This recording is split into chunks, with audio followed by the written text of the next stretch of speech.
I arrived at the prison in the mid-afternoon. On the drive, I had been listening to an old playlist made by JP, Have a Great Day.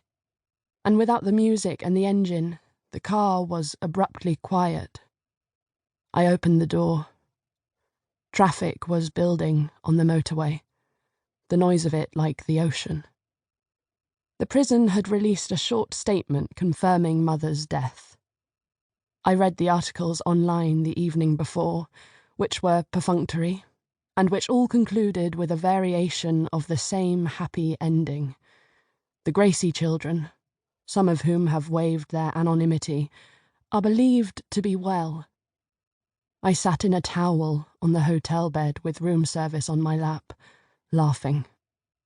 At breakfast, there was a stack of local newspapers next to the coffee.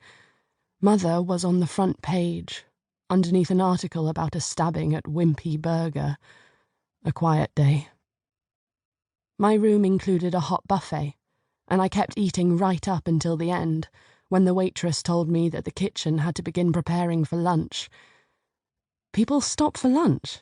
I asked. "You'd be surprised," she said. She looked apologetic. "Lunch isn't included with the room, though." "That's okay," I said. "Thanks. That was really good." When I started my job, my mentor, Julia Devlin, told me that the time would come when I would tire of free food and free alcohol, when my fascination with platters of immaculate canapés would wane, when I would no longer set my alarm to get to a hotel breakfast. Devlin was right about a lot of things, but not about that. I had never been to the prison before, but it wasn't so different from what I had imagined. Beyond the car park were white walls, crowned with barbed wire, like a challenge from a fairy tale. Behind that, 4 towers presided over a concrete moat, with a grey fort at its centre. Mother's little life.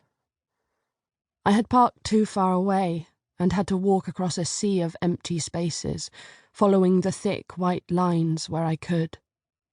There was only one other car in the lot, and inside it there was an old woman, clutching the wheel. When she saw me, she raised her hand, as if we might know each other, and I waved back. Underfoot, the tarmac was starting to stick. By the time I reached the entrance, I could feel sweat in my bra and in the hair at the back of my neck. My summer clothes were in a wardrobe in New York. I had remembered English summers as timid, and every time I stepped outside, I was surprised by bold blue sky. I had spent some time that morning thinking about what to wear, stuck, half-dressed, in the wardrobe mirror. There really wasn't an outfit for every occasion, after all. I had settled on a white shirt, loose jeans, shop-clean trainers, obnoxious sunglasses. "Is it too jovial?" I asked Olivia, texting her a picture, but she was in Italy, at a wedding on the walls of Volterra, and she didn't reply. There was a receptionist, just like in any other office. "Do you have an appointment?" she asked. "Yes," I said.